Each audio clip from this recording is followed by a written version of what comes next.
Salutations and welcome to Glitch Bottle, the podcast where we uncork the uncommon in magic, mysticism, and the generally misunderstood. I'm Alexander F., and today on the podcast we are so excited to speak with practicing magician, author, and strategic sorcerer, Mr. Jason Miller.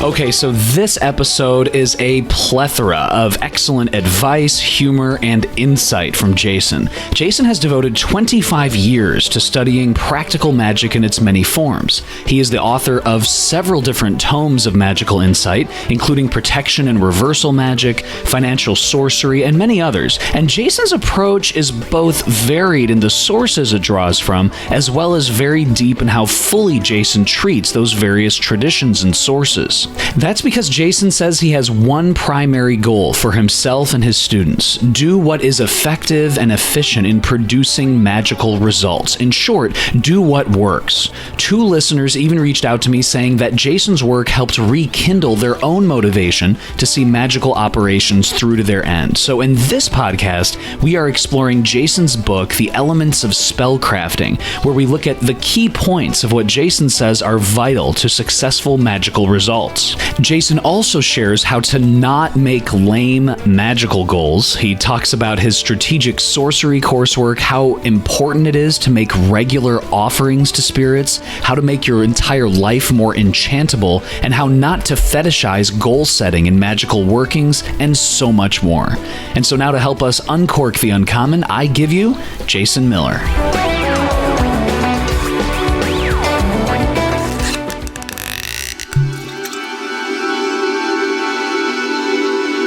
Jason, thank you so much for stopping by the Glitch Bottle podcast today. Oh, thank you for having me. I keep hearing amazing things about the podcast, and I got to check it out recently, and I was like, I have to see if I can get on. So thank you for having me on. The amazing guests like yourself make the podcast, because without that, it would just be a stuttering, over-caffeinated host with an empty microphone. So I truly appreciate your time, and I know that so many listeners, Jason, are familiar with your work. For those people who might just be coming to this new for the first time, can you, Jason, just share a little bit about, your background, how you first ventured into magic? What were some of the first magical or esoteric experiences that you had? Wow. Well, you have been talking to a lot of very scholarly heavy hitters. So in that audience, I am probably the dumb guy, but I'm the guy that, likes to get out and get things done quickly and efficiently. This all started when I was a kid. When I was like 5 years old, I had a weird psychic experience on the playground, and it never left. That idea that there is something behind the veil, that we're all in a play and there's crap going on behind the curtains, that always stuck with me. And so when I got old enough to kind of guide my own interests, I started taking an interest in tarot cards and magic, and the universe was very obliging in that it gave me not only the books and everything, and this is, the mid to late 80s, but teachers. And I grew up in Jackson, New Jersey, which is, if you know New Jersey at all, it's basically there's Great Adventure, the Six Flags, and not a whole lot else. But all before I was 21, I managed to make contact with a Rosicrucian who was teaching at my school, a practitioner of root work who owned a little shop called The Globe in Lakewood, New Jersey, a real traditional conjure shop, and a Nakba, John Mearden Reynolds, the first Westerner ever to be ordained as a Nakba, which is, you can think of it like a non-monastic Tibetan sorcerer. I had these three streams sort of feeding into me from day one. It's not that anyone took me and said, we're going to initiate initiate you into our secret cult. So nothing on that level, but there were people there when I had questions, and there were people there when I had a book and they said, nah, well, maybe not that book. Check this book out. Or what did you think about that? And how about trying this? Walter at the Globe in particular, he would talk your ear off about anything that you wanted to purchase in the shop. So that was my early exposure to conjure. And this is right around the same time that I discovered Mastering Witchcraft, which itself, Paul Hewson combined a good deal of witchcraft, English witchcraft that he saw going around at the time, both in the sort of post-Clan of Tubal-Cain and Gardnerian witchcraft circles. And he combined that with a lot of medieval grimoire sorcery and a small dash of some American-style root work and the oils and powders and such. So it was sort of natural for all this to come together for me as magic. So I never grew up with this separation that I think people have today. Like, are you doing this or are you doing this? And you have to choose one. Because the universe presented me not only with books, but with the people that were actually in these traditions really early on.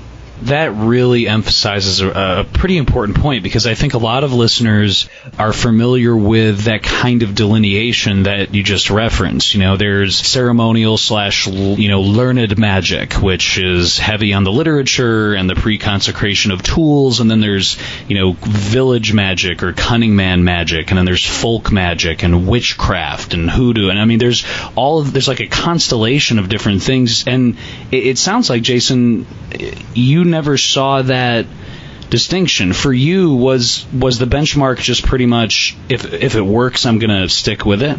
Yeah, totally. It never was separate in my mind. Obviously, I could tell when something was rooted in folk magic and when something was ceremonial magic. And it was in high school that I was working my way through Don Michael Craig's 11 Lessons in the High Magical Arts, But even there, he incorporated what he would call low magic and what we would call folk magic or pagan magic into that as well, and said, hey, don't look down on this. It was actually through meeting John Reynolds and getting a little bit of exposure to Tibetan magic and the way that they do things that really helped push that whole idea further, because in the Himalayas, there's not a firm distinction either. You find Tibetans that practice sympathetic magic that involves ceremonies that are incredibly complex. People talk about the trouble visualizing, say, the archangels or something like that in the LBRP.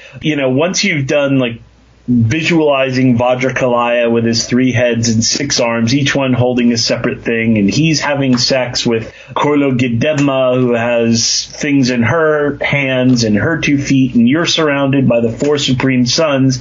Each of one have 6 arms, 4 feet, and they're surrounded by the 10 wrathful ones, and each of the 10 wrathful ones have their own implements and colors, and each of them are surrounded by both scavenger and predator animal-headed beings, and then there's gatekeepers with bird heads, and then outside of there come the protectors. It's complex. Wow. But yet, at the root of it, when you get to a certain point in the Gana Chakra portion of that ritual, you're still taking a voodoo doll and stabbing it.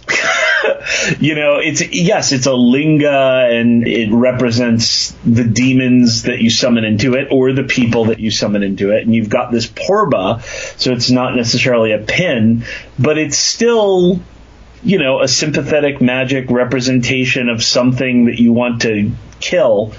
Excuse me, it's Buddhist, so liberate. Touche. You force its reincarnation. Buddhists have all kinds of ways to talk about black magic without it sounding like black magic. So here you are, really just experiencing this menagerie of different influences and different magical traditions, I'd like to go to one point that you touch on in your book, The Elements of Spellcrafting, which is a piece that you wrote for Witchvox that effectively was refuting some kind of magical points that people were making online and elsewhere. Can you just kind of walk our listeners through, Jason? You know, here you are gathering all these experiences, and then you find out what some other people are saying on Witchvox or just in certain forums. Can you just walk us through what your piece was about and what were some of the things it was refuting? So first of all, I should say that, you know, this wasn't very early on in my career. I had already been to Nepal to study. I had already been writing articles for Behutet magazine for years. By the time that this happened, I was in the OTO and helped start Thalasis camp in Philadelphia. So, I mean, I had a good exposure to what a lot of other people thought. And I had joined a Wiccan coven, and I had been around the block a little bit. It wasn't like my first exposure to like what people think, but it was really Carl McColman, who used to write books on paganism, and now he is a magnificent author on Catholic mysticism. He's a much better Catholic mystic than he was a pagan writer. So he had written this thing for BeliefNet, I think it was, essentially bemoaning that people in paganism were interested in spells because it took away from the real religion that witchcraft could offer and that paganism could offer, the valid spirituality in his eyes. And so the theme of Witchvox for that month was sort of debating this idea as to whether spellcraft was important or whether it was detracting from the spirituality of witchcraft.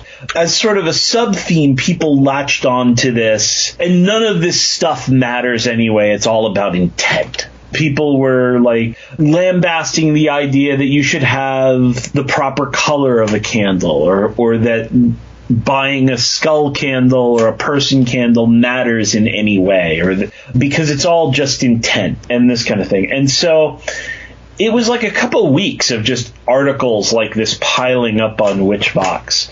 And so I wrote an article called Spellcrafting, the Real Witch's Craft, which essentially made the argument like, look, if you want to look for a tradition of witchcraft that extends into antiquity, it's in the spells. It's not in the Murray thesis. It's not in some kind of secret survival of pagan spirituality. It's in the spells.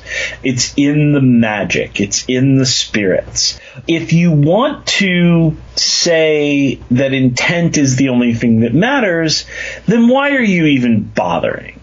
I mean, why study anything at all? Why did people painstakingly record formulas? Why did the Theban magician bury the papyri to keep it safe from both Romans and Christians if none of that crap mattered and you just had to kind of wish real hard like The Secret? Yeah. And so don't get me wrong, I'm not a slave to the past either. I think that's its own danger. You know, so this line of thinking has its own danger. Like, not being willing to turn against the past is why we had a geocentric universe model for 2,000 years. Because no one before Copernicus had the balls to just say, you know what? The sun is at the center, and it's not goddamn circles, it's ellipses. And Plato's forms can just go take it and jump off a bridge. Actually, even Copernicus came up with more circles. So it was Kepler who came up with the ellipses. But, you know, I guess he felt like, well, if Copernicus can tell Aristotle to flip off, then I can tell Plato. But anyway, I'm sorry. I'm getting off on a tangent here. So it's this very kind of nothing matters idea, and it's simply not the case. There's nothing that's essential. It's not that if you don't have the green devil candle you can't do the spell, but if you use a regular candle, or if you use a skull candle, or if you use a devil candle of another color, it might affect the ritual, right? Just like if you're making a recipe. I made chili today. If I didn't happen to have red pepper and I decided to use green pepper, I can do that and it would still be chili, but it would affect the taste. It would affect the overall effect. You couldn't look at it and say, well, this is the same. It doesn't matter. Only the intent to put something in there matters, you know? And so I wrote this article kind of just thumbing my nose at everyone on Witchvox that month, and Carl in particular. Carl's publisher called me up and said, hey, do you want to write a book? He wrote for New Page Press at that time, and they wanted me to write a book. And so that's how the Protection and Reversal Magick got started, and that's how I went from guy who wrote articles for an OTO magazine and argued with people online into having a book. Well, whenever somebody tells you don't bother with arguing with people on Facebook, don't listen. So, Jason, here you are. You're making these arguments about the efficacy of magic, what works, finding that balance between tradition and kind of injecting your own art into it, which we'll definitely get into. But can you kind of just start our listeners off with a basic definition of magic? Because Crowley has one, and I know that Dr. Skinner has a definition of magic that we've talked about in depth here on the podcast, and the words are used in these definitions like change and causing physical change through the efficacy of spiritual beings. What is your definition of magic? What are we just talking about here to set a baseline? So I have a wider definition of magic than Dr. Skinner does. I'm not going to argue with Dr. Skinner because, well, he's Dr. Skinner. But I include things in there like inner heat practice and works that essentially rely on the fact that you are a spirit to work magic. So for me, in both experience and study, magic is more than just conjuring and getting intercession from spirits that are external to us. My definition of magic, I basically run with Crowley's except for one thing. I changed cause to influence. Now, literally 5 minutes before we got on the podcast, Austin Kopek reminded me that, a influence is a type of cause, so I'm being kind of obtuse there. But when we use the word cause, right, we tend to think that what we want to cause is going to happen. So, like, I'm going to go and cause something to happen. This carries with it a connotation of surety, right? Like, this is going to happen no matter what. And that would be great if it were, in fact, true with magic. But it's not. What we're doing is an influence, right?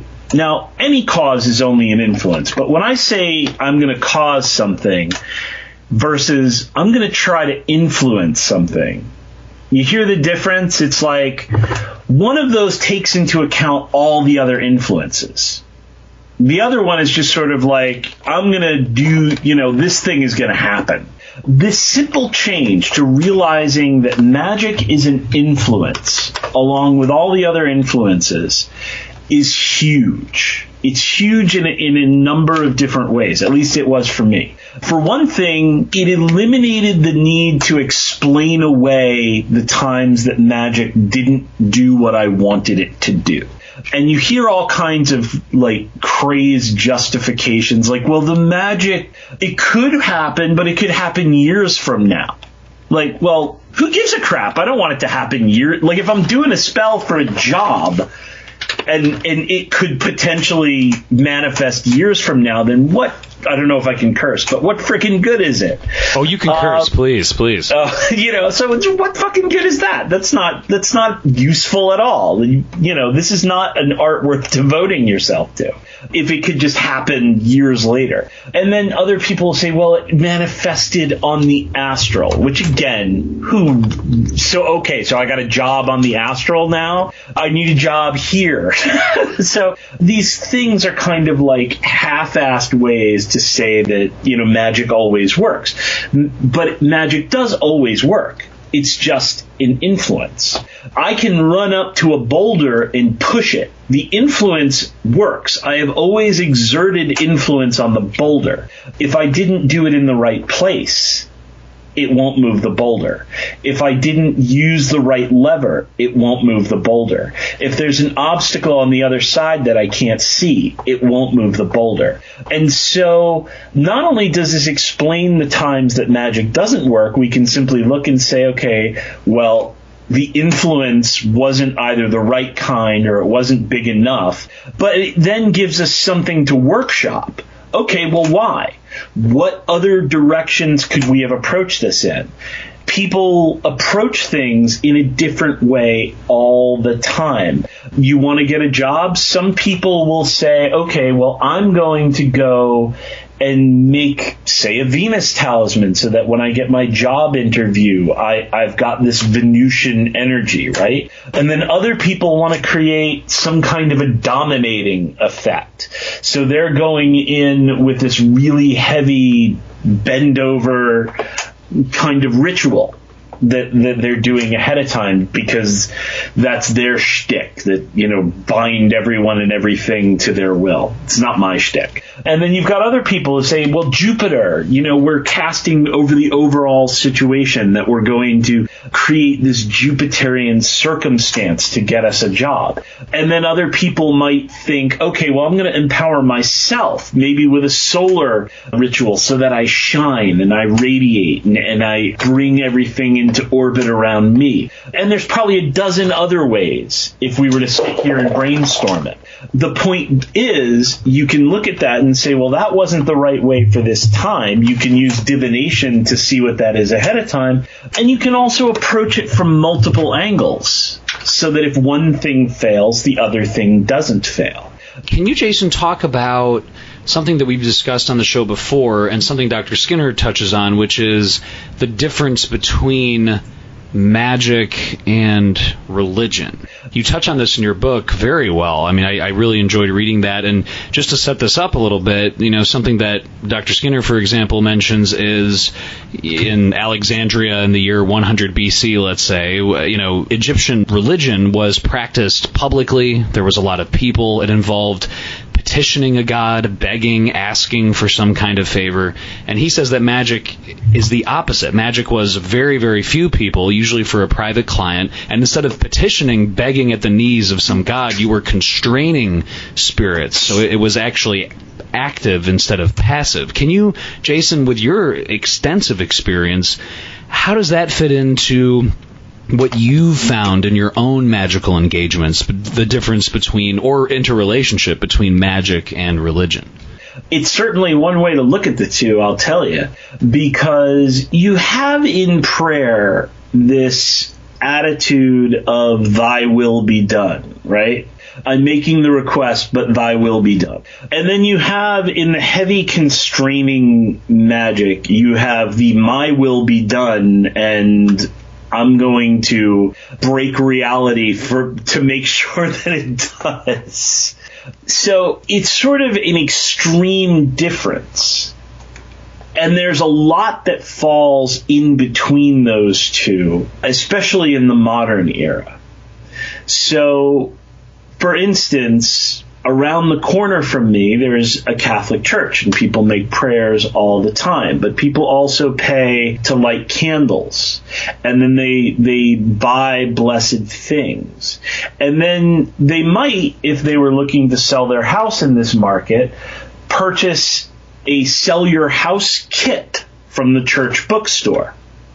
where they take a St. Joseph statue and they place it up, and they have a particular novena that they read for 9 times with the promise that they'll put this statue up in their new house. Now, of course, this comes from an Italian practice where you bury St. Joseph upside down in the yard until your house is sold, and you don't dig him up until he's done. So now you're not constraining the saint, but you're applying some pressure.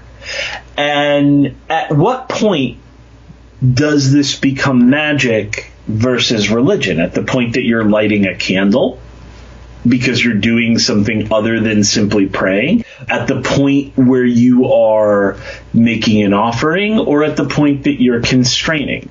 I think a lot of magic doesn't involve direct constraint.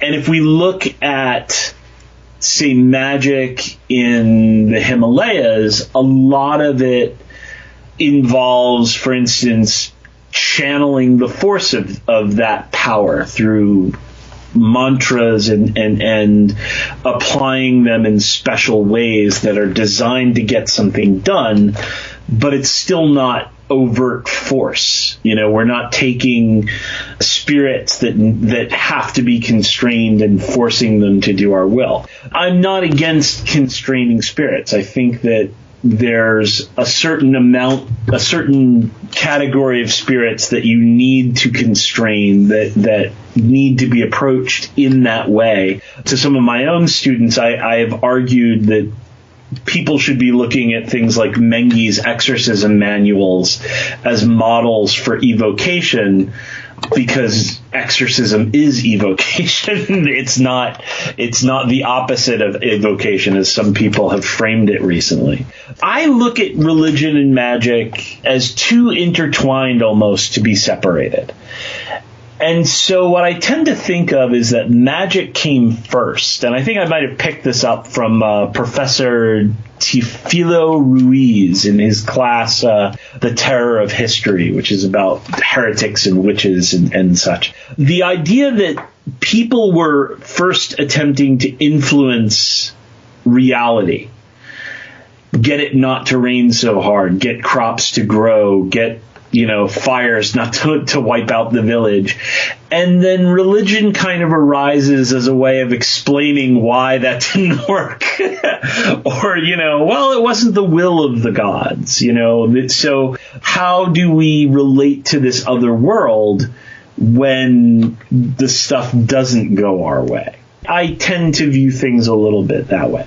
And that kind of touches on something which you've brought up, which is really your extensive experience. You've kind of synthesized and had deep experience in both the Buddhist practices of magic and, as you mentioned, the Himalayas, for example, and Western-based magic.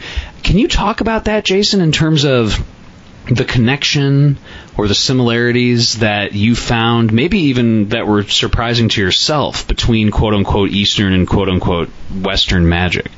They're not that different, which then made me go back and look at the kind of the false division that we've thrown up between the East and the West. And I've always kind of, even before I really learned Buddhist magic and tantric practices and such, I always was like, where exactly is this dividing line? Is it between Turkey and Greece? Because it's not really that different in the Eastern Church, for instance, than the Western Church when it comes to magical stuff. Or maybe it's in India. But there again, you've got a lot of theistic magic, and you've got a lot of non-theistic magic when it comes to the Buddhist stuff. And you, good Lord knows you've got a lot of Muslims in India. So is it there? Is it in China? Is it, where is this East-West divide that everyone wants to address? And while we're at it, where the hell is Africa in this? Is that just like we're just not going to deal with that at all? And we didn't until very recently, where people started to look at the African traditional religions and the diaspora and see how it relates. But so it's always been a false division in my head. And early on, when I bought into the whole OTO mythos when I first joined, one of the things that attracted me was this promise of a synthesis of Eastern and Western magic that wasn't really there. It is through the OTO that I got to meet a lot of great people, so no complaints. But it's not all that different. There are offerings. It is through the Buddhist lens that I picked up the idea that, hey, you can make offerings to spirits and get them to do things instead of just forcing them into a triangle and screaming at them. But yet there's also, in the Vajrakalaya ritual that I talked about earlier, that voodoo doll that you're summoning demons into to destroy, it gets laid down in a triangle. Not very different than a goetic triangle in the long run. There's a lot of commonalities. The apotropaic use of iron is prevalent. The use of triangles as a constraining feature. And even the mysticism. Apart from magic, I'm also deeply interested in the effortless strain of mysticism. So the strain of mysticism that, in Kabbalistic terms, it goes straight up the center of the tree. Contemplatives. There's a lot of commonality there between the East and the West as well. So much so that at Namkhai Norbu, when differentiating between meditation and contemplation, chose those two terms to translate, say, shamatha and Dzogchen practices like Trekchö. He used those terms, meditation and contemplation, basically lifting it right from Teresa of Avila, because it's an almost direct analogy between the two. So the differences that we make are more than are really there. And especially when it comes to the people. I've read such garbage things about, that type of meditation works for the Eastern mind, which is not, doesn't need the complexity and is not driven by materialism like we are. Horse shit. They are so far advanced as far as technology and complex systems go. It's a completely ridiculous and false differentiating factor. And similarly, we have just as many simple and sublime modes that they do over there. And somebody had joked to me recently that, you never see Eastern kids interested in Western philosophy. No, that's not true either. I just did an interview with Cha Eun-koo in Korea, and she's deeply interested in Stoic philosophy. So just all the differences that people say are there are really not there. I think for a lot of people in the modern era, they took a look at the grimoires through the lens of African traditional religion, which I think was a good idea. I did something similar, but looked at it through the lens of Buddhist and to a lesser extent Hindu magical practices, and brought some of that over back to my quote-unquote native practices of magic. I think listeners will really benefit from that, especially if there is a little bit of this kind of false dichotomy that's kicking around in their heads between East and West. And one of your books that I'd love to talk about, The Elements of Spellcrafting, where you have 21 keys to successful sorcery. I would love, Jason, to get into this, because I think the listeners, if they haven't read it, will really, really like just some of the overall points. And I'd like to start, if it's okay with you, one of the keys that you mentioned is one of the first things that a budding, bright-eyed, bushy-tailed magician will do, which is try and think about a goal. Where do they want to be? What are they looking to get out of a magical operation? The long-term goal, setting up things. But one of the things you talk about in the book is a lot of people's goals suck, to use your terminology. They either suck at setting up the goals, they suck at thinking about, is this an actual viable goal, or is this going to have some kind of double meaning?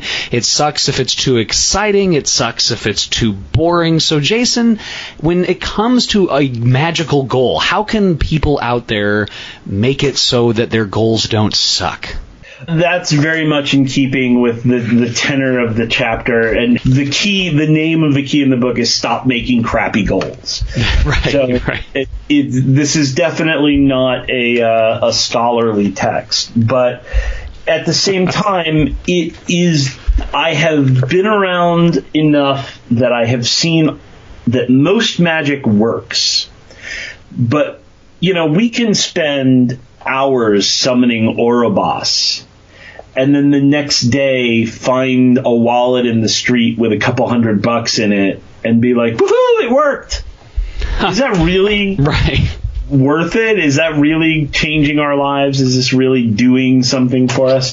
When I started the Strategic Sorcery course, the first homework that I gave out, back when I gave out homework, this is before I realized I hated grading homework, didn't care all that much after all, and probably wouldn't do the homework if I was taking the course, so I eventually ditched it. But, I said, set me a goal, something that you can approach strategically with sorcery, that you will look back on and say, oh, yeah, magic helped me get there. But, not something impossible, but something that is hard. That's really what it takes to make a good goal. Something measurable, something difficult and inspiring thereby, and something that is not friggin' impossible or highly improbable. Now, unfortunately, 6 of the first 10 people immediately said, I want to win the Mega Millions jackpot. And so immediately, this all happened, I issued the thing, and 10 minutes later I had 10 emails from people, 6 of whom wanted to win the Mega Millions. So I had to come out and be like, okay, look, I know every week somebody wins the lottery. And every year somebody wins hundreds of millions in the lottery. And it is something that happens to people, ergo it is possible. However, it is so highly improbable that it's not worth it. So this all goes back to the influence again. Winning the Powerball has something like, I forget exactly. I have the odds written down in the book, and I don't feel like looking it up. But it's something like 3 times less likely than getting hit by lightning twice. It is 3 times better for you to go and try to strike somebody with lightning twice. Right. Which would be awesome. But it's still not very likely to happen. One of these things that it's like, okay, let's say we do a massive ritual towards this. Our chances were 1 in 18 billion, right? And then we managed to cut that 90% of the way down. Right. Yeah, it's still like 1 in several million. Yeah.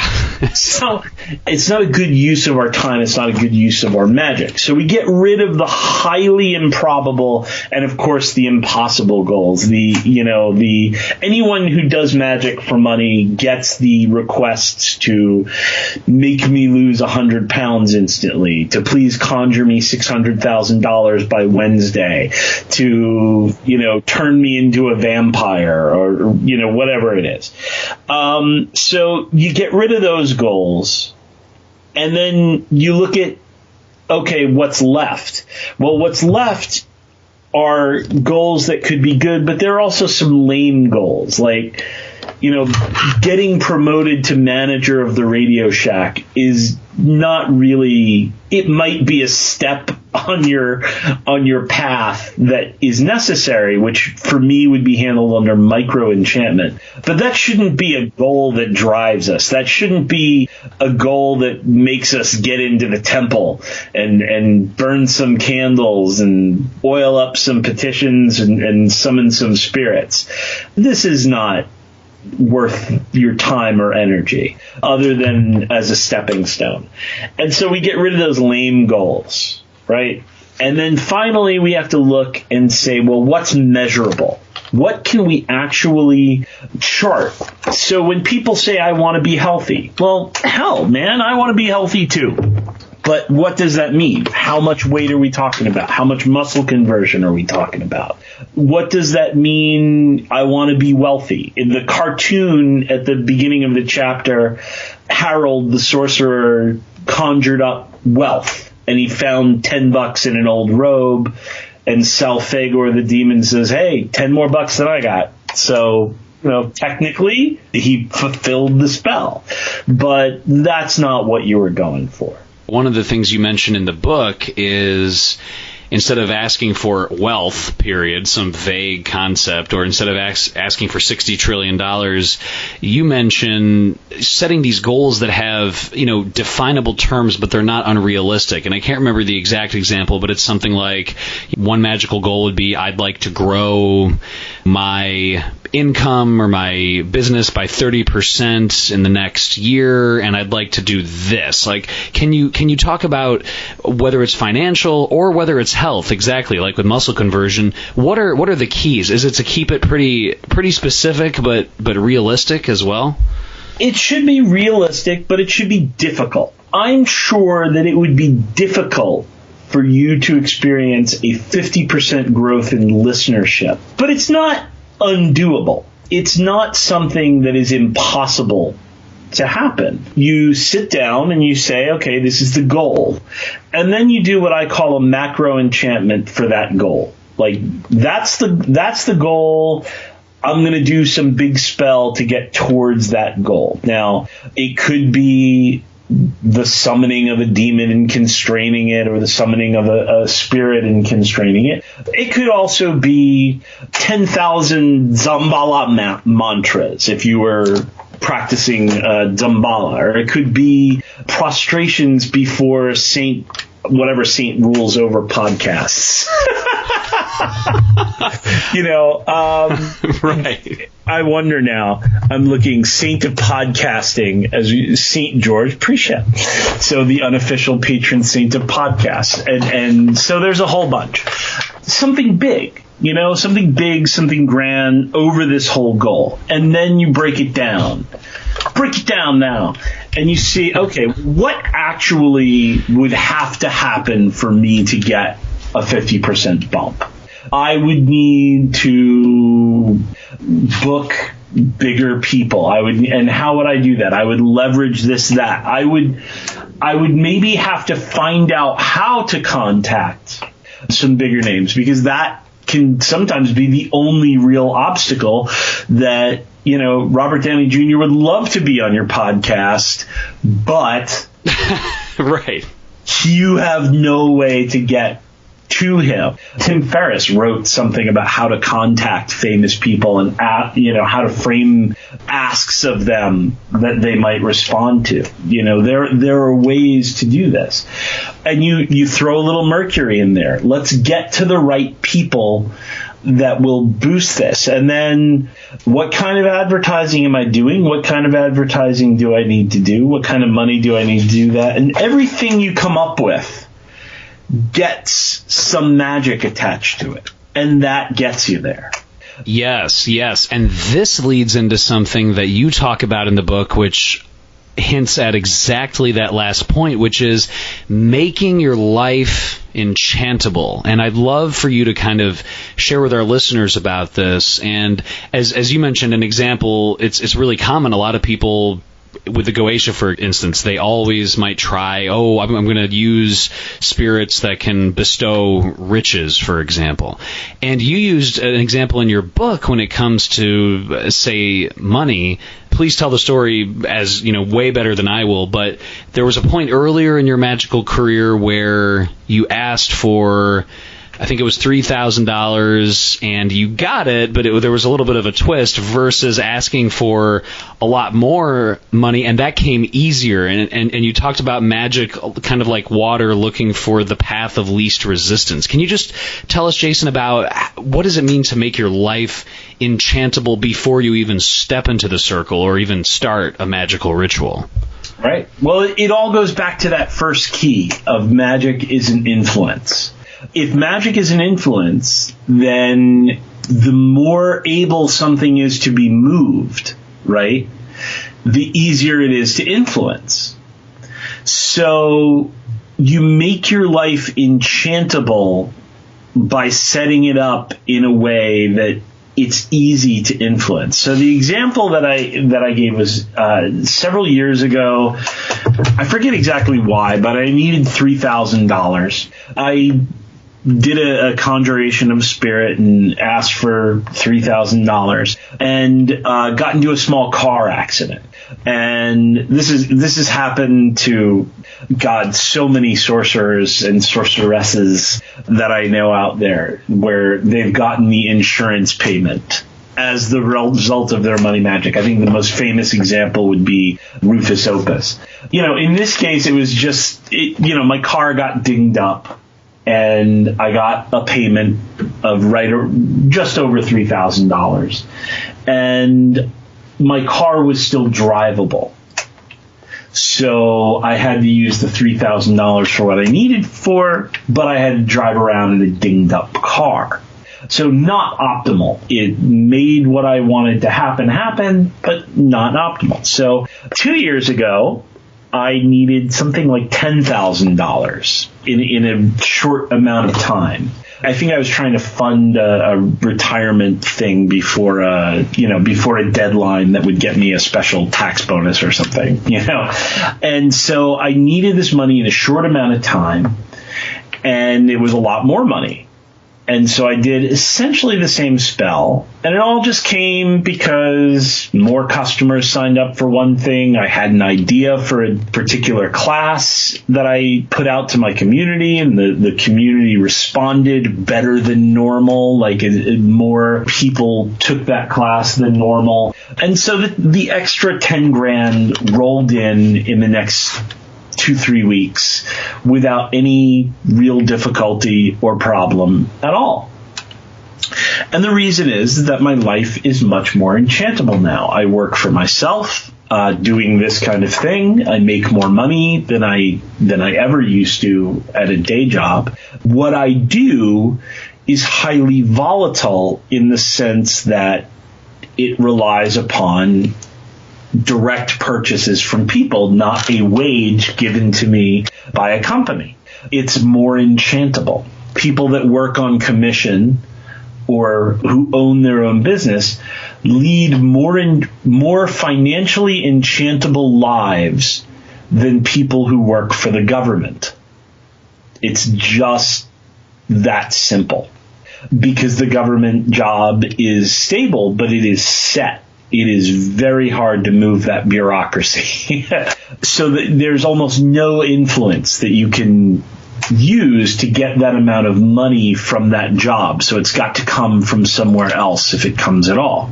But we see this in other things too. If we are looking for love in all the wrong places, it really behooves us to make our lives more enchantable.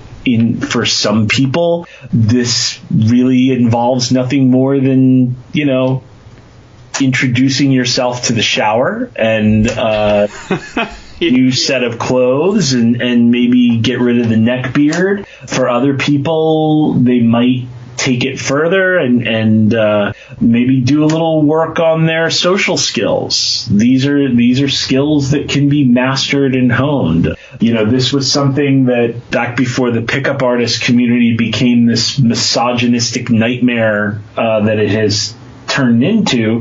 A lot of these guys were just working on their social skills. You know what I mean? They were just like, how do I talk to women? How do I get turned down without freaking out about it, which in turn develops confidence and swagger, which in turn are then attractive. They were doing things to make themselves their lives more enchantable in that regard. So that's what enchantability is all about. I give the example too of Jack Parsons enchanting for Marjorie Cameron and coming home and having her just sitting there on the doorstep. And yes, no, most of us cannot go out and enchant for a red-headed woman of fire to practice sex magic with and have them waiting on our porch when we get home from the conjuration. But his life was extremely enchantable in this regard because he opened up his house to be a boarding house specifically for bohemian free love people. Would it be fair to say that by getting your life in order, you're effectively expanding the field of potentiality that spirits or magical influences can act upon, can influence? Oh, God, yeah. Absolutely. You know, they need something to work with. It doesn't have to be before you get to the magic. I mean, I want to be careful not to give a message of do all this other stuff and use magic only when you need to, because that's not it. Do all this stuff alongside and intermingled with the magic. Let the magic open up opportunities and drive you to want to form your life this way. You know, if you talk to me 20 or 15 years ago, I never would have imagined living life as I do now. I never would have imagined working as hard to get here either.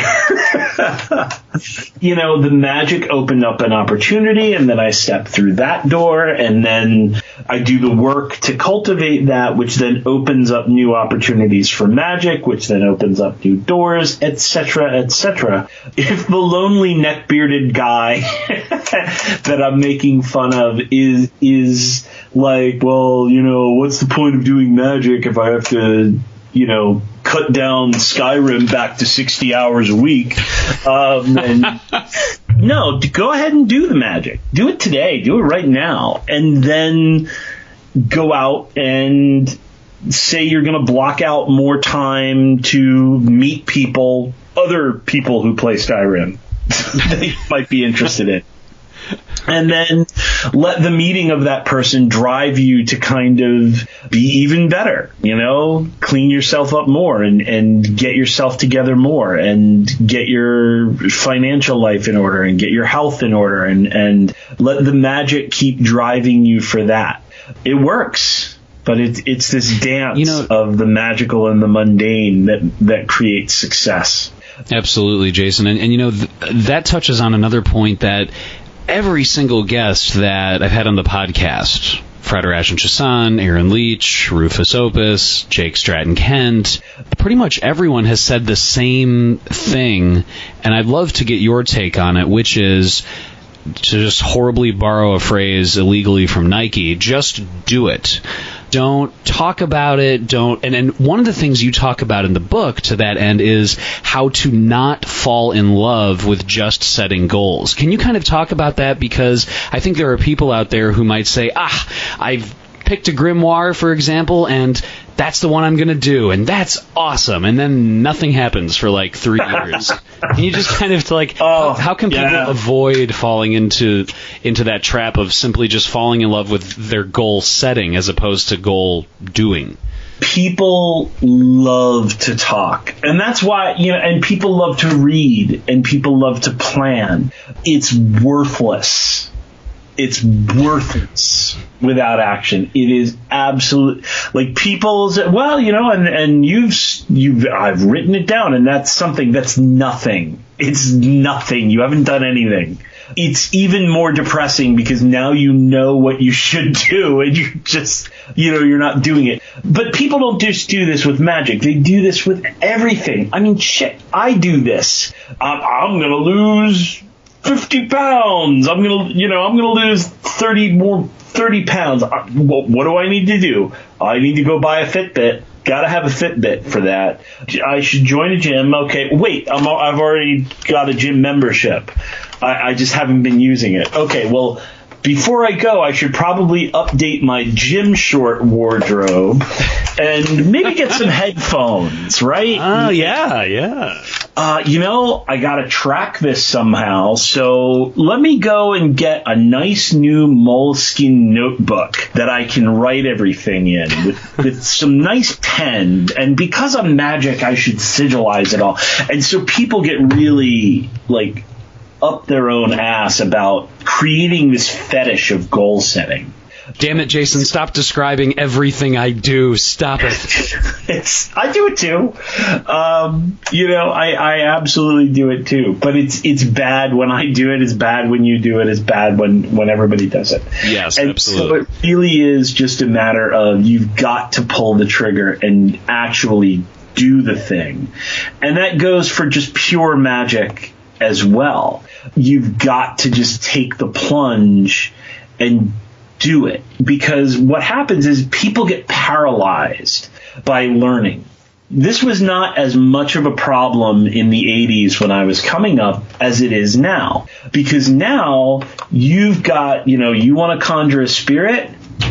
Oh, Christ, man. You've got Josh telling you can do it in an hour, but you've got Chasen telling you that you need, $4,000 of ebony shipped in from Egypt.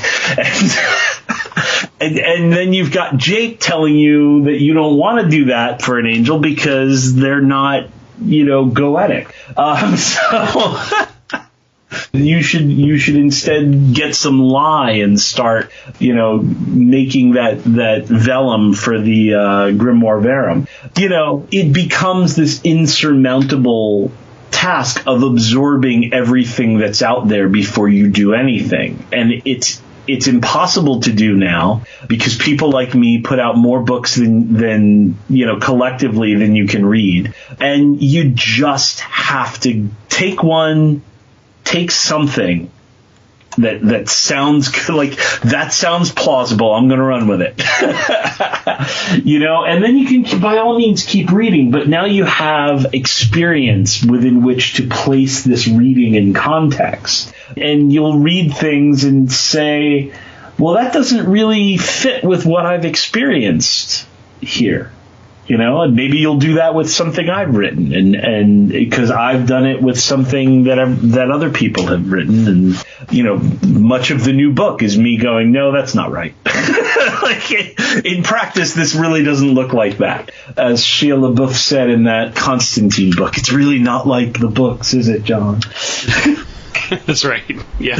One of the things that many different people have written on, and I'd love to get your take on this because this is one of the things you talk about in the book, is pushing past failure and embracing failure. Like, I think there might be something in people where they go, well, I'm going to learn everything I can ever about this thing before I try it because I don't want to fail. I don't want to mess up. Failure can't happen. Failure's not an option. Can you just talk about the importance of failure? What's the old Edison quote everybody uses? I learned thousands of ways not to make a light bulb. Oh, yes. Yeah, so, the failures they're learning experiences, and I think if you have too many complete failures early on in your career, it can be daunting. And some people, maybe they don't have an innate gift, and they might end up having some fizzles, like nothing happened. And that happened. But even then, there are ways to skin a cat. Once again, the marriage of East and West. I was talking a few years ago with somebody who is just really dedicated to Solomonic magic, but yet nothing was appearing in the scrying mirror. So I had them do Tumo exercises, inner heat exercises that the Yogini Naguma put together. And what's funny is like it involves like visualizing tetrahedrons in your body, and it sounds like some shit that Drunvalo Melchizedek made up, but it's actually like 1,200 years old. There are ways to make this happen, but you just have to get rolling on it. Failures are something that we all deal with, but even worse are partial successes that we accept. and it's not quite what we want, but we're sort of like, well, it worked, so rah, rah, rah. And it's like, yeah, but couldn't you do better? And this is the danger of the pass-fail mindset when it comes to Magic. Like, how many times have you heard somebody say, well, it works, and that's my justification? Like, well, what I did worked, so I'm right. Right. And you have this working both ways. You know, you have people doing something really, really overly complicated, maybe hyper traditional, to the point that somebody like me would be like, dude, you're like role playing at this point. And they were like, well, it worked, so the proof is in the pudding. And then you've got people who do something completely half-assed that takes 20 seconds, and they get some kind of little result, and it's like, well, it worked. Well, what did it do, really? And how could it have been done better? And is it really what you wanted, or did just something happen? Did something meaningful happen? Go back to that wallet in the street. Like, is that really worth conjuring a demon for? Yet I know a lot of people that would be thrilled to get that result. These are the kinds of things that we should be looking at. We should be throwing out the pass-fail mentality and start looking at a spectrum where most of the time we're neither going to hit a perfect home run nor a complete fail. To that point, Jason, one of the things you talk about in the book is how best to conquer another trap that tends to rise up, which is the trap of the feelies, the feels. I get the feelies in magical ritual. I don't know which is the perfect word to describe this, but for the listeners who don't know, Jason, what is in magical operations, magical engagements, what is the trap of getting the feelies, and how can we conquer that one? So the feelies are things that they can be altered states of consciousness. They can be tingly sensations. They can be a sudden boost of like energy and caffeinated, like, I feel great. Do you feel great? Yeah, I feel great. I mean, I remember attending empowerments, the Kama empowerments in Bodhanath. They were long, and they were in Tibetan, and they were in a dialect of Tibetan that not even most of the Tibetans understood. But then at the end of it, we'd all get bonked on the head with the empowerment materials, and all of a sudden you'd get the feelies. You'd just be like, whoa, I feel great. Do you feel great? Yes. Let's go to town. Let's run there, in fact. And so you'd have this sort of like momentary boost. And this also goes for visions too. You know, we did this ritual. I had a vision where the goddess appeared to me, and then she handed me this piece of paper, and the paper said that I was the special. I was the greatest, most important, whatever. And these are the kinds of things where, okay, did what we want happened? Or are we judging this based upon lots of energy or something like that? If there was a message, did it tell us anything we didn't know? Did it tell us anything we need to know? Did it say anything useful at all? Or was it just something that happened? So in my Hecate course in particular, it requires a lot from people. And this is the first time that some people have done any kind of sustained work day in and like every day. They're doing a bare minimum and then hopefully more on top of that every day for 7 months. And for some people, this is the first time they've done sustained work for more than like 4 days. They start getting the feelies really fast, and people start getting visions really fast. And, I had this vision and that vision. And I literally spend the first 2 months of the course going, great, awesome, put it aside, don't pay any attention. Like, not important, go back to the ritual. Some people will argue and be like, well, what does this mean? Like, it probably doesn't mean anything. If it meant something, you would know. Like, did it have an important message? Was there a follow-up? What's your, are there action items from this vision? So, if the vision presented you with a useful SWOT analysis of your life, then that would be interesting. But if it's not, then note it and move on. And especially in spell work. I mean, I have been to and I have done spells that blew me away in Temple and then didn't do a damn thing as far as the result. And I have similarly done things where it was like, that was just kind of rote. Like, I literally just lit the candle, said the words, poured the oil, went to bed. I felt nothing. I got nothing. There was no woo-woo. And then all of a sudden, that thing comes through gangbusters, clearly. Because it's not always about you. Right? The feelies can be misleading. Because why, if you're doing magic to make something happen, why is there all this energy kicking around your temple? Why is it not going where it's supposed to go? Why are the lights exploding in the house? Maybe it's because there's no clear path. Maybe you have a broken link. The magical 404 not found. You don't have a good path for it to manifest through. So it's not doing that. That's happened to me. And then other times you don't feel anything because it's not you. You've asked for a spirit to show up, and maybe you don't sense the spirit, but the spirit showed up anyway, and you made an offering, and the spirit accepted it. One of the things I encourage all my students to do in almost any course I give are regular offerings to different classes of guests. So this is like a daily thing. Every now and then somebody will say, well, I wasn't in a good headspace to make the offerings. And I'll just say, let me ask you a question. Were you in a good headspace to feed your cat?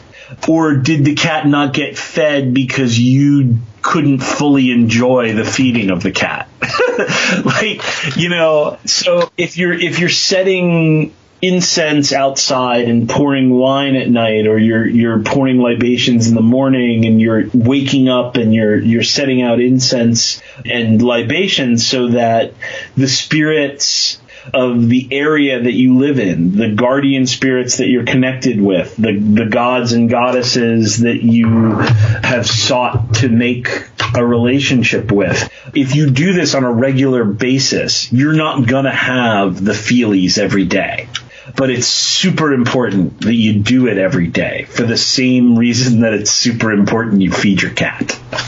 That's a beautiful analogy for all the pet owners out there as well, and even not pet owners. Dr. Skinner mentioned about how belief is not necessary, and his approach is that, look, whether it's Solomonic techniques or Greco-Egyptian techniques, magic is a technology, and you could be from the Buddhist persuasion, you could be Christian, you could be Greek, Byzantine Empire, Eastern Orthodox, you could be Egyptian, religion, the dynastic religion, and that belief is just a thing, but magic is the technology. Magic is what the actual tool is to, as you say, get the concrete results. Would that be somewhat fair? Yeah, I completely agree with him there. And he also has a background in Feng Shui, and there too, it doesn't matter whether you feel it or whether you believe this is how it works. It's mechanistic.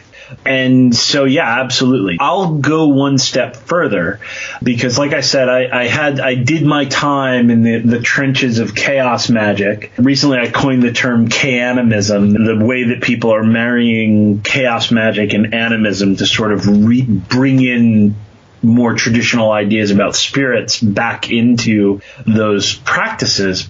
Well, Gordon White and Aidan Watcher and people like that they're chaos magicians, but they're not sort of that, let's call upon Scrooge McDuck chaos magician. So my argument has always been that whether belief matters or not, it's better to assume that it doesn't. And the reason is that if belief is the mechanism by which magic works, and it's not, but if it was, knowing that is just an obstacle to belief. You know, there is no way that you can convince me that a chaos magician can drum up belief in, you know, Spock as the agent of Mercury in the way that a devotee has belief. And so if belief is the thing, you're better off not even worrying about it. Right, just letting it just be that kind of ambient thing that's there, but your job is to focus on, as you say, the mechanistic, just doing it. Right. I don't believe that belief is the thing, but like I said, whether I'm wrong or whether I'm right, I'm still right. When it comes to the technique, I'm still right. Right. You touched on this, and I think our listeners would love to hear about this, which is something Aaron Leach has talked about, others have talked about, which is the role that offerings play in buoying and kind of supporting your either daily or ritualistic or ceremonial magical practice. Can you just kind of talk, Jason, a little bit about when it comes to offerings, what are offerings, how do they work, and how do they end up supporting relationship building with spirits and really any kind of magical operation that one undertakes? If I ran outside and grabbed somebody on the street and asked them for $50, they're not going to give me $50. It's a virtual certainty. If I don't have a job now. I work for myself. But if I did work at a company and you know, was still in the cubicle farms, and I asked somebody I worked with for $50, they might give me $50 or they might not. If I asked my friend Matt, who did all the cartoons for the new book, for $50, he would give me $50 without question. And would ask if I needed any more, and would, you know, make sure that I was all right. And the reason is because I have no relationship with the guy in the street. I have just an acquaintanceship with the people at work, and I have a deep, long-standing friendship with Matthew Brownlee. So it's all built on prior relationship, which comes down to a back and forth. I take you out to dinner, you take me out to dinner. This is why at business meals somebody pays. It's not that anyone there can't afford to pay. It's that somebody pays as an offering, and then somebody else pays as an offering. This is why, too, when we visit somebody, maybe we're getting an audience with somebody who's like really wealthy and important, right? They don't need anything that we have, but we send them a little something. In 6 Degrees of Separation, it was you send them a jar of jam. You send them a little bottle, a nice bottle of jam. When Will Smith wonders what the hell do you send rich people that can have everything, and gets told, send them a little pot of jam. Why do you do that instead of not sending them anything? Well, because it builds a relationship. It's a functional tool. The gods don't necessarily need your offering, but you gain something by making the offering. Now, the guardians, depending on who they are and what they are, the lower spirits around the path you're working or tradition, maybe they do take sustenance from the offering. And you build a relationship with those beings as well. And then local beings, the beings that inhabit the soil and the air where you are, they certainly can take sustenance from those offerings. And so suddenly you start to find that your magic starts to work a lot better. And then there's also beings that maybe you've pissed off in the past. Maybe you drive through some fairy circle that is now an intersection, and the fairies just sit there being pissed off at everyone. And so, you see this kind of thing in traditional societies a lot. Don't bathe over there. The Nagas don't like it. It's their pool. And so you make offerings to repair mistakes. Like, hey, I'm sorry that I'm a human. Humans are dicks. But please take these offerings and consider me less of a dick. Because at least I'm acknowledging the way that we're living. And so offerings grease the wheels. I always have people start out with these kinds of general offerings, because when you're doing kind of a general offering to the classes of spirits, right, like I've just described, you don't need to worry as much about taboos and making the wrong offering and pissing somebody off, because it's kind of like having a block party. Right? If your vegetarian neighbors come to a block party that the whole block is invited to, they're not going to get angry that you're serving meat unless they're like super dicks. If, however, you invite them over for dinner, just your family and their family, and you serve up steak, then they have every right to be offended. And so it's when we start to get involved in isolating groups of spirits or isolating particular spirits, then we have to know a little bit more about their likes, their dislikes, their taboos, and things like that. Offerings also give spirits a foothold. So different types of offerings can heat a spirit up, can cool a spirit down. You can actually offer links in with the offerings so that they have a direct feed to whoever it is you're trying to influence, if it's a person. So there's a lot you can do with offerings. I mean, a hell of a lot you can do with offerings, which is why Aaron was really wise to put that book together about offerings.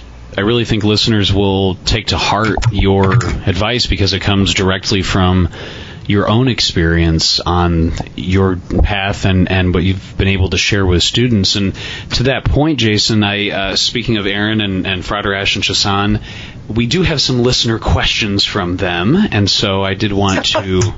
Yes, why don't we start with Frater Ash and Chassan, who asks, can you ask Jason if he wouldn't mind sharing one of the most intense magical experiences he's had, and some of the most intense dealings with either one spirit or spirits. Is there anything that you can share, Jason, to that point? Man, I always get flummoxed at these, like, what's the most intense? And because it's always like afterwards I think of, actually, there was this other time that was much better. But the most intense magical working, I don't even know if I could describe it as a working, because it didn't happen in a temple, but I was doing the Abramelin rite, or at least the thelemic.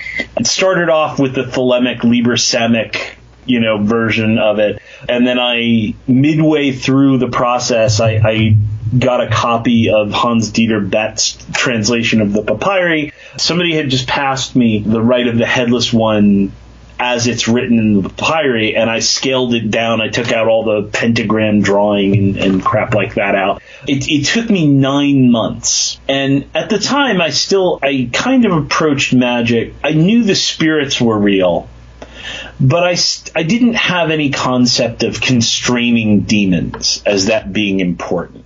Like, demons just seemed okay to me. They were just, other types of spirits, and I didn't want to boss it. That seemed so, I don't know, imperialistic to boss these demons around and constrain them. So anyway, the angel appears and says to me things that I can't repeat, but is like, okay, tomorrow night we're going to, start conjuring and constraining the princes and sub-princes. And I was like, wait, what? I was like, I'm not really interested in that aspect of it. And the angel's like, interested or not, idiot, this has to happen, because I can't be here without these spirits being constrained. It will cause all kinds of havoc. And I said, but I haven't prepared anything to constrain them with. And so the angel said, I will provide you with something today to constrain them with. The next evening, not night when I was going to do the ritual, but the next evening, we had a meeting, a Thalasis meeting. My friend Mark came with this wrapped enormous thing, and he handed it to me. And he said, I wanted to give this to you.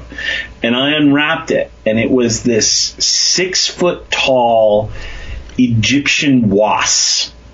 You know, the scepter with the Set/Anubis head. Wow, yeah. And he made this thing. Now, it's not made of ebony, it's pine, painted black, but it's curved, and it's just gorgeous.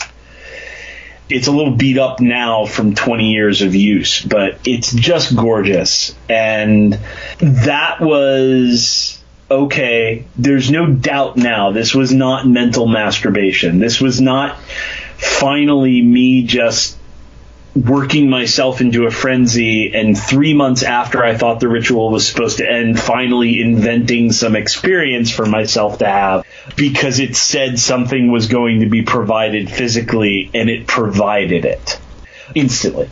And so that night, then it taught me a ritual to use with this wasp to summon and constrain. Like I said, I was doing the Rite of the Headless one from the papyri, so I didn't even have a bromelain out. You know, I had to dig out that to make do. That was both intense and very practical as far as like, okay, it's real, it's solid, it's here.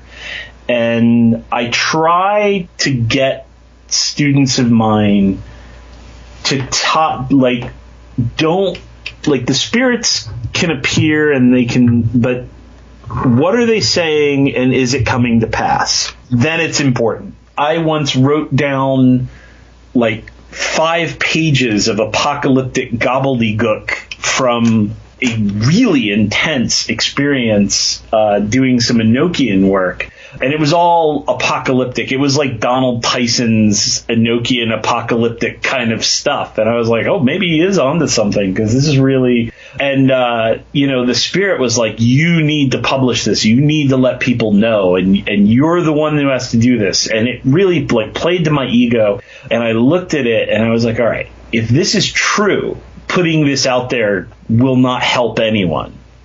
And if this is false, then it's also not helping anyone. So I'm not doing that. And thank God, because not a goddamn thing that spirit said came true. Wow. There you go. That is such a cool story, but I'd imagine at the time going through that, especially with the HGA and all of the things going, wait, I'm sorry, I have to do what with the demon princes? Like that must have gotten pretty intense. It then opened up that, some of the babies that you've been throwing out with the bathwater because you've been practicing in this sort of Thelemic Golden Dawn context you need to look closer at those. You need to look closer at traditional magic. And it was shortly thereafter that I was in that time frame also thinking about going to Haiti, because I was getting very interested in voodoo and doing some ceremonies in that vein. But both the angel and Papa Legba were like, nope, not a good idea. And I said, well, where should I go? And it was actually the night of a voodoo ceremony in upstate New York that was performed by Louis Martinet. That evening, I ran into Michelin Linden, his wife, who started talking to me about Tibetan Buddhism. Her talk, and I'm sure that the 3 different psychedelics I was on also had something to do with it, sparked me getting back in touch with John Reynolds and saying, okay, let's do this Tibetan thing, man. So that leads to something that Frater Chassan is also asking, which is, you've had so much experience, and what, if anything, has changed or evolved in your magical practice since the release of Sorcerer's Secrets? Can you talk about any personal evolution in terms of magical practices? Yeah, so Sorcerer's Secrets was released back in 2009, because I finished it right around the time my kids were born. And so, yeah, everything changes because it was right around the time my kids were born. And so a room that used to be my temple space had to get given up shortly thereafter. And so I had to once again scale down some of the kit involved in practice, not keep as many permanent altars as I used to. I had to learn to bring some things together that a strict traditionalist might not bring together. This is also around the time that I started working with Saint Cyprian. This is around the time that I got closer to finalizing the work that I had been doing with Hecate since 2000. And so I started to integrate things a lot more. So I started to use mantras in Western contexts. I started to, use mantras not only for the tantric rituals I was doing and the chants that Hecate had taught me herself, but I sort of reverse engineered that and started applying it to gods like Jupiter and Mercury, and developing the global rites that we use in the Strategic Sorcery community. And God, there's so many different ways it's changed since 2008. It's hard to say, except that things are much more integrated now than they were back then. I kept a lot more walls up between the practices, my various spiritual practices, and I don't keep those up anymore. Because ultimately, you can be a practitioner of Tibetan Buddhism, Christian mysticism, Solomonic magic, dabbling in Kimbanda, etc., but you're still just one person, and it's all filtering through one brain. And sometimes we humans make more out of the tradition and the difference than the spirits want to even have. This goes to your point, and correct me if I'm wrong, that just like you say, there might be some people who are so bogged down in tradition that when it comes to, and you talk about this in the book, comes to personal evolving, or when goals are no longer needed or changing the trajectory, how important is that to, when you are successful, to have that flexibility in success and in changing your trajectory? When success starts to come, when you start to first, and just talking in terms of life success, not just magical success. First, you fix the shit that's wrong. You get out of debt. You start dating. You get an exercise regimen. You start thinking about what you actually eat. And so you start to fix the shit that's just drastically wrong. And then you get to the point where the basic goals are met. And now it's time to switch thinking towards a trajectory, because it doesn't really help at that point to think in terms of, when I get there, then I'm done. I really prefer to think in terms of constant motion. Everything is always in constant motion. I think that's true spiritually as well, which makes me both a bad Buddhist and bad Christian mystic, I guess, because I don't believe in the final thing. I don't believe that there's a final Buddhahood necessarily. I don't believe in a final, like, this is the state of perfection that we're going towards. I believe that things look like that from where we are, but that it's not really helpful to think about it overly much, because our minds like to argue about what that actually is rather than taking the next step. You know the general direction you want to head. Why don't you start heading in that direction? And why don't you also keep in mind that if you're not moving forward, you're probably moving backwards. And if you feel like you're standing still, the ground is probably falling out from under you. Which is a really important urging to listeners that, hey, if they are on whatever magical path they're on, just to pay attention, to pay attention to what's going on, either internally or externally with them. Absolutely. We're not done. And it goes to spirits, too. I think I really think that the truth of it all is something that not only have we not grasped yet, but that we don't even have the capacity to grasp yet. Don't worry about the actual truth of it all. Embrace some of the messiness, because a lot of really false things come when people try to take the mess and make it all fit into neat Kabbalistic columns in 777. Right.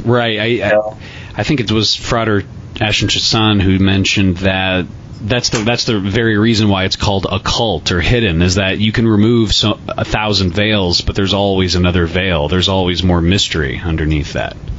I completely agree with him there.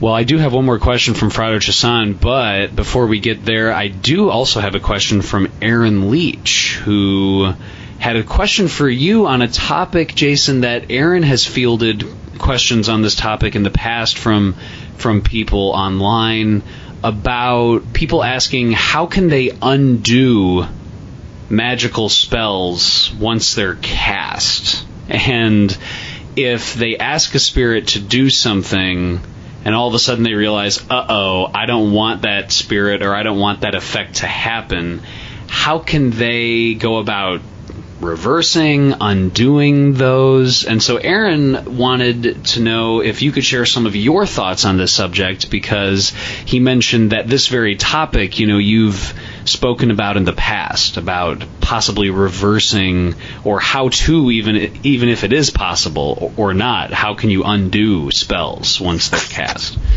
The devil here is always in the details. So without knowing what the spell was and what the powers were that were called upon, it's very hard to say, because there are a few different things that can happen. One of the things that can happen is you ask for something, the spirit delivers, and it's either not quite what you wanted, or you figured out you wanted something more or something different.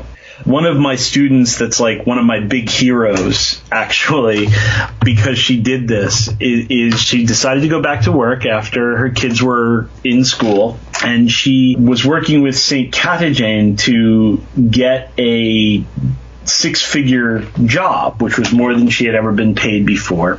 And he delivered. She got the job. And then she realized that she really didn't want to go and be in an office all those hours, and that she couldn't commit to the kind of hours that most people at that level had to work. And so what do? Most people, unfortunately, would say, well, I did the magic and the spirit gave it to me, so I had better do what the spirit wants me to do. And she didn't do that. And she credits me with saying, like, you don't have to accept what the spirit gives.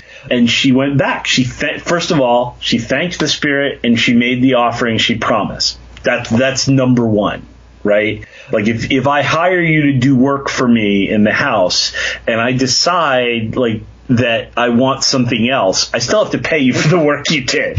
She thanked the spirit. She made the offering and then was like, but I want to double down. I want to work less hours, and I want to work them from home. Lo and behold, ballsy move, but it panned out in the end. So this was an example of getting something that she didn't quite want in the end. So what did she do? She simply went back and asked for what she did want. She didn't take it. It was laid at her feet, and she didn't take what she wanted. There are times where we might do something and get involved in something, and then we want to back out. The best thing to do is just readjust your trajectory and start enchanting for what you do want. If it hasn't happened yet, and you can always make the spirit the final offering if you were promising it something, and if not, then you can reconjure it and constrain a spirit, or you can simply do another spell or general offering of thanks and say, actually, I'm on to something new. There are times where you can take what you've done, and if it's something dire, then you can break what you've done. Literally take the things that you did it with and break them. Absolutely reject it. This has its own consequence. You should never contact those powers again, but you've stepped away. Interesting. So there is some malleability there. Of course, everything's situational. It all depends on the specifics. But if, to use the contractor example, if you do want a sudden change or a sudden, not necessarily reversal, but halting, as you say, stepping away, it is possible depending on the circumstances. Right. Yeah, absolutely. Another example that comes to mind is there was a business dealing between my friends and then another company, and that other company was attempting to do something that would have essentially put my friends out of business. So I went to the company's headquarters and I laid powder and I did a particular Hecate ritual to, basically just curse them and cause them, throw them into confusion. And it worked. They lost the funding for what they wanted to do. The health department shut them down, and they had a lot of problems. And so once they were off the table from interrupting what my friends were attempting to do to save their business, I went back and I performed a blessing on that business that I had previously cursed. And I asked for the curse to be undone and removed and spread out. I took the items that I still had at home and I set a final offering, and then I set them into a river. I went back and I did a blessing upon that business, because otherwise, even though there's not an active curse going against them, things fester. Wounds that aren't tended to get septic.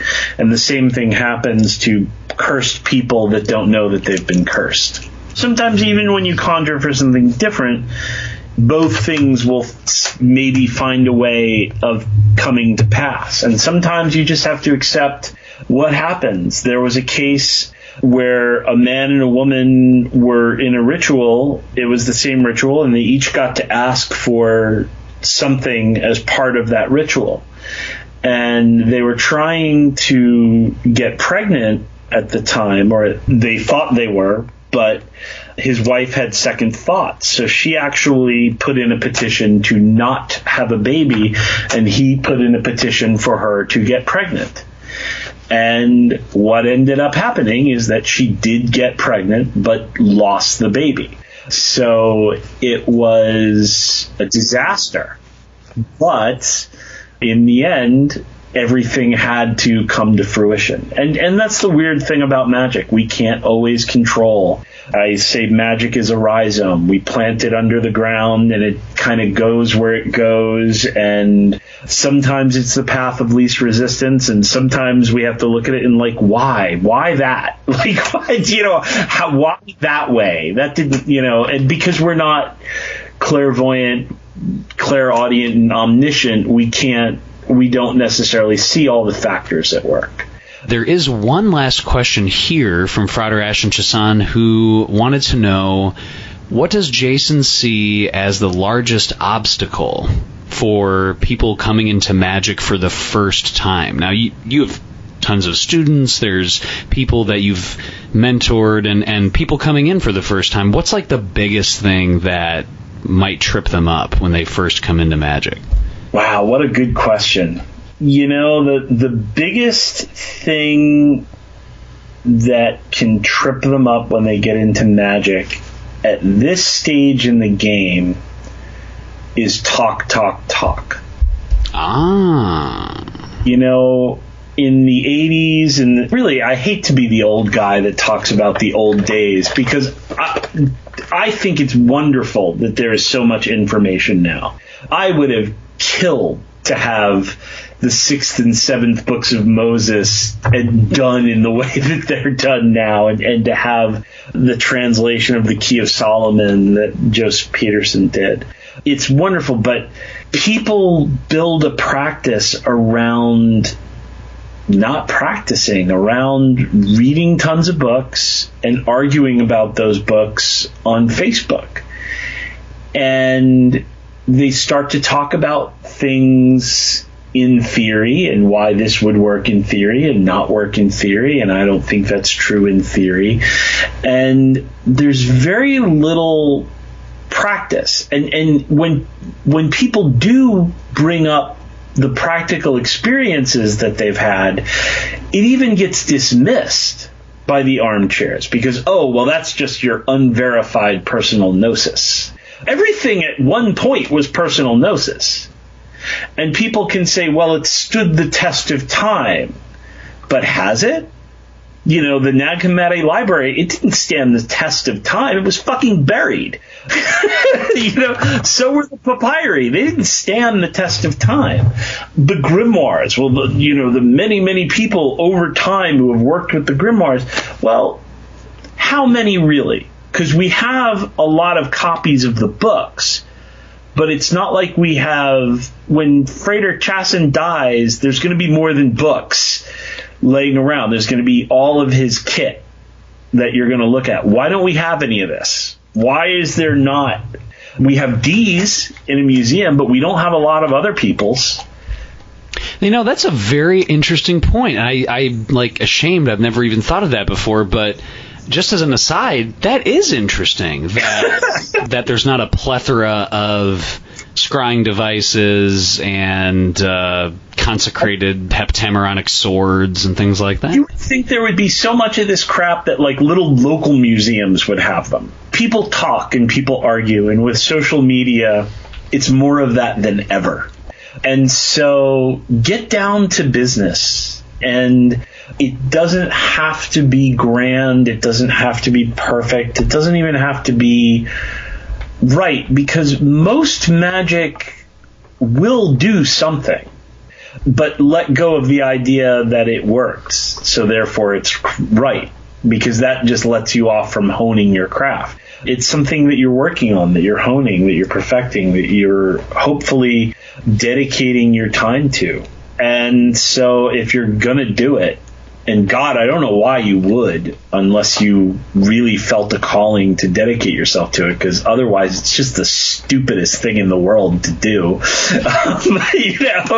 Like, on top of all the other stuff in life, I'm going to spend hours and hours and hours on this thing that society doesn't even acknowledge as real. Right. Like, yeah. There is, like, really, unless you feel an absolute call to do this, do something else, because there's just no reason. If you want to get rich, be a hedge fund manager. I mean, yes, magic can help you get rich, and it's helped me, I don't want to say rich, but better off than I ever was. We'll put it that way. It helps people get healthy, and it helps people get laid, but you have to have a burning desire to do it through magic to do it. So if you have that, then do magic. Like, get working on it and don't talk quite as much about it, because it's not about how many years you've practiced. It's about how many hours. I meet people all the time that say, I've been practicing for 50 years and I've been practicing for 30 years. But how many hours a day has that person, or how many hours a week? It doesn't even have to be hours a day. That's daunting. But, how many hours a week are they practicing versus talking about crap on Facebook? Right. So that's the biggest obstacle, honestly.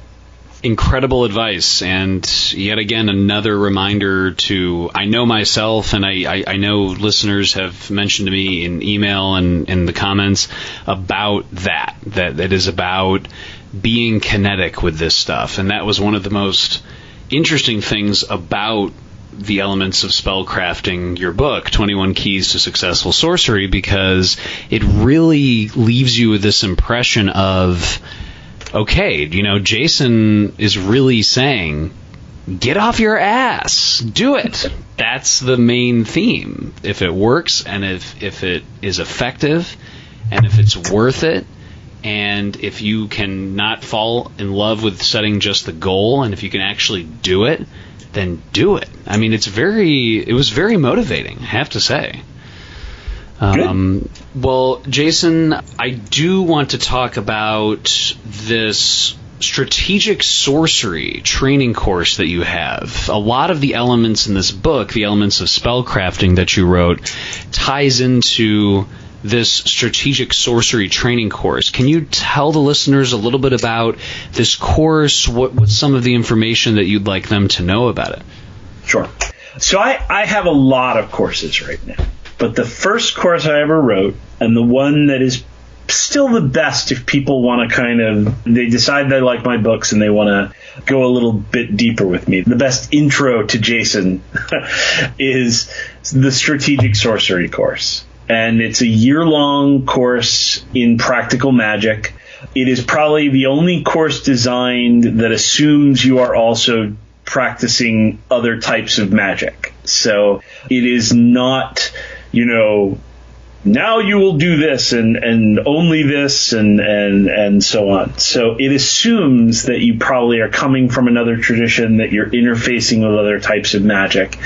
And so it really seeks to get in a way that is a little deeper and more structured than can be done in a book, to get people rolling and doing stuff. And the best thing about the Strategic Sorcery course is not even the course, it's the community that has come up around it. There have been over 1,600 people that have taken the course.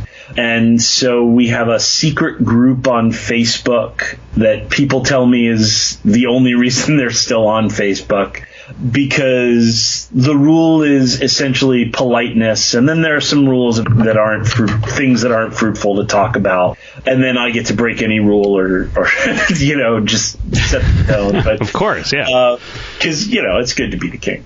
And we have global rights. So coming up in May is the Juno Global Right, which these are rights that people all over the world are going to be participating in, that are aimed to be a catalyst for anyone who takes part in the community, to help bring them more success in their magic and in their worldly life as well.